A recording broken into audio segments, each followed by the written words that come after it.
নমস্কাৰ পুনৰ স্বাগতম জনাইছো এফএনএছ মিডিয়ালৈ। অখিল গগৈয়ে ধুবুৰী লোকসভা সমষ্টিৰ চুকে কোণে প্ৰচাৰ কাৰ্য আগ্ৰাহী ৰূপত প্ৰচাৰ চলাই আছে আৰু আজি দেখিবলৈ পোৱা গৈছে অন্তিমটো দিনত আজি নিৰ্বাচনী প্ৰচাৰৰ অন্তিমটো দিনত মানকাছাৰ হাটশিঙিমাৰীত এনেদৰে প্ৰচাৰ কাৰ্য চলাই থাকোঁতে সভাত উপস্থিত থকা সমৰ্থকসকলক শপত বাক্য পাঠ কৰাই অখিলৰ এই মাৰাথন প্ৰচাৰ কাৰ্যত আজমল কিন্তু ভীতিগ্ৰস্ত হৈছে, শংকিত হৈছে, নিজৰ অস্তিত্বৰ সংকটত পৰিছে আজমল চাহাব। বদৰুদ্দিন আজমলে নিজকে একছত্ৰী ৰজা বুলি ভাবি থকা, এই সমষ্টিটোৰ ৰজা বুলি ভাবি থকা কিন্তু যি অহংকাৰ সেই অহংকাৰ চূৰ্ণ হৈ গৈছে। অখিলে একেবাৰে অহংকাৰ পানী কৰি দিছে।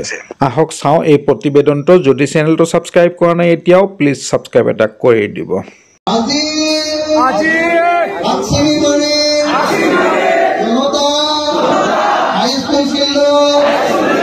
অনুষ্ঠিত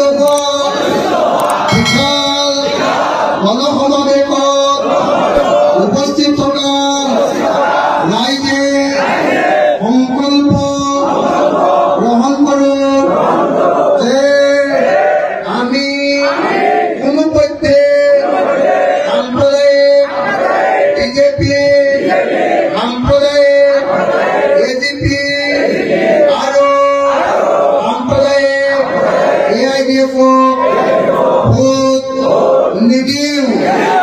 আমি সকলোৱে বিৰোধী। কেইদিনমানৰ আগতে আমি যোৰহাটত ইলেকশ্যন কেম্পেইনিঙত আছিলোঁ। যোৰহাট হয় নে নহয়? যোৰহাটত আমি উঠাইছোঁ গৌৰৱ গগৈ। জানেনে আপোনালোকে?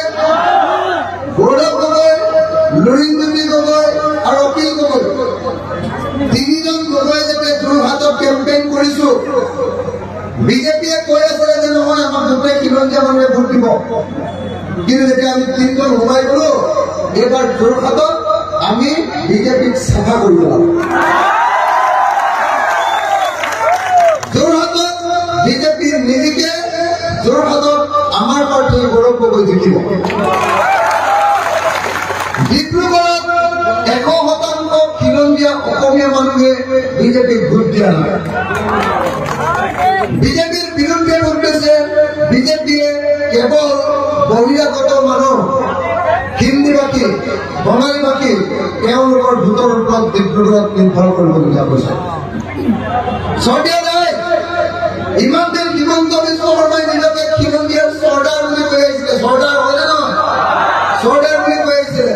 কিন্তু উজনি অসমৰ খিলঞ্জীয়া মানুহে এইবাৰ বিজেপি সম্পূৰ্ণৰূপে ব্ৰহ্মপুত্ৰ বিদায় দিছে। ব্ৰহ্মপুত্ৰত দলিয়াই দিলে, ডিব্ৰুগড়তে দলিয়াই দিলে। এতিয়া আহি আছে, আহি হাত কাটি ধুবুৰী পাবহি। বুজিছেনে নাই? আৰু ধুবুৰীৰ পৰা যেতিয়া বিদায় দি দিম, তেতিয়াহ'লে দুজন মানুহকৈ বাংলাদেশত কৰিবগৈ, এজন হিমন্ত বিশ্ব শৰ্মা আৰু আনজনখন বদৰুদ্দিন আজমল। বদৰুদ্দিন আজমল ডাঙৰীয়াই বাংলাদেশৰ মুছলমান মানুহবিলাকক লৈ তাত তেওঁ ইলেকশ্যন খেলি থাকিব আৰু হিমন্তই বাংলাদেশৰ হিন্দু মানুহবিলাকক লৈ পলিটিক্স কৰি থাকিব। অসমত আৰু হিন্দু মুছলমানৰ ৰাজনীতি নালাগে, হয়নে নহয়? অসমত আমাক শান্তিৰ অসম লাগে, লাগেনে নালাগে?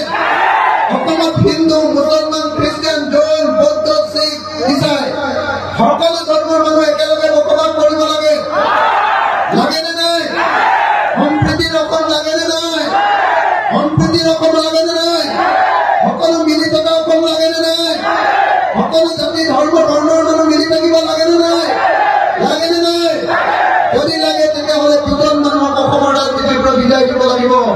এজনৰ নাম হিমন্ত বিশ্ব শৰ্মা আৰু আনজনৰ নাম বদৰুদ্দিন আজমল ডাঙৰীয়া। বিদায় দিবনে নিদিয়ে? বিদায় দিবনে নিদিয়ে? বিদায় দিবনে নিদিয়ে?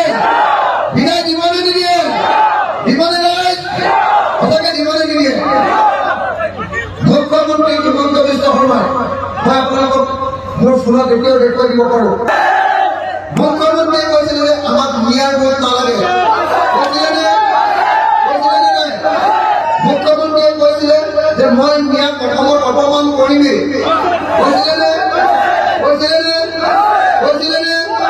কৈছিল মানে হয় তাৰোপৰি আমি দেখিছো যে বিজেপিৰ মন্ত্ৰীবিলাকে অনবৰতে মুছলমান মানুহক গালি পাৰি থাকে না যেতিয়া অসমৰ মুখ্যমন্ত্ৰীয়ে কৈ দিব বিধানসভাত তেতিয়া কব যে ধুবুৰীত অসমীয়া মানুহ নাই, ধুবুৰীত অকল বাংলাদেশী মানুহ আছে। বৰপেটাত অসমীয়া মানুহ নাই, বৰপেটাত অকল বাংলাদেশী মানুহ আছে। গোৱালপাৰাত অসমীয়া মানুহ নাই, গোৱালপাৰাত অকল বাংলাদেশী লোক আছে। মানকাছাৰত অসমীয়া মানুহ নাই, মানকাছাৰত অকল বাংলাদেশী লোক আছে। এতিয়াহ'লে ধুবুৰী, মানকাছাৰ, গোৱালপাৰা, বৰপেটা এই মানুহবিলাকে উজনি অসম বা গুৱাহাটীত গৈ শান্তিত থাকিব পাৰিবনে? নোৱাৰে। মুখ্যমন্ত্ৰীয়ে মুছলমান সমাজৰ বিৰুদ্ধে সমগ্ৰ অসমত ঘৃণা বিয়পাই আছেনে নাই? সমগ্ৰ অসমত মুছলমানৰ বিৰুদ্ধে ঘৃণা বিয়পাই আছেনে নাই? সেই ঘৃণা বিয়পোৱাৰ কাৰণে গুৱাহাটীলৈ গ'লে মুছলমান মানুহজনৰ ভয় লাগে নে নালাগে? ডিব্ৰুগড়লৈ গ'লে লাগে নে নালাগে ভয়? যোৰহাটলৈ গ'লে, যোৰহাটত এতিয়া বিল্ডিঙৰ কাম কৰিবলৈ যায়, যোৰহাটত এতিয়া ইটা ভাটাৰ কাম কৰিবলৈ যায়, শিৱসাগৰত এতিয়া খেতিৰ কাম কৰিবলৈ যায়, অথবা অন্য কিবা কাম কৰিবলৈ যায়, এতিয়া অসমৰ মুছলমান মানুহে ভয়তে থাকিব লাগে উজনি অসমত। হয়নে নহয়? আমাৰ সংখ্যালঘু মানুহবিলাকক জীৱনৰ নিৰাপত্তাহীনতা কোনে ভোগাইছে?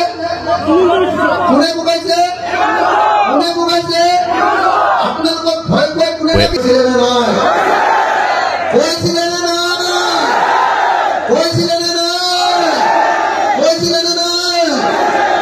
সেইজন হিমন্ত বিশ্ব শৰ্মাই আজি মানকাছাৰলৈ কিয় আহিছে?